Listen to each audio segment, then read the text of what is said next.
প্রায় প্রতিদিনই ভারত থেকে সীমান্তবর্তী এলাকা দিয়ে পুশিনের ঘটনা বেড়েছে। সীমান্তবর্তী জেলাগুলোর মধ্যে কুড়িগ্রাম, ঝিনাইদহ, পঞ্চগড়, ঠাকুরগাঁও, ব্রহ্মণবাড়িয়া ও খাগড়াছড়ির সীমান্ত দিয়ে বেশি পুশিনের ঘটনা ঘটেছে।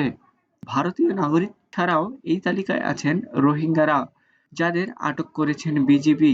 পুশিন ঠেকাতে বিভিন্ন সীমান্ত পথে বিজিবির পক্ষ থেকে কড়া নজরদারি পাশাপাশি বাড়ানো হয়েছে টহল, সঙ্গে সতর্ক করা হয়েছে এলাকাবাসীকেও।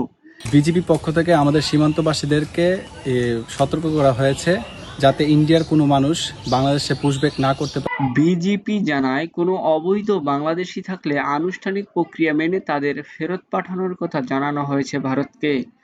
সীমান্ত থেকে বিস্তৃত হওয়ায় পুশিন ঠেকাতে সাধারণ মানুষের সহযোগিতা চেয়েছেন বিজিপি।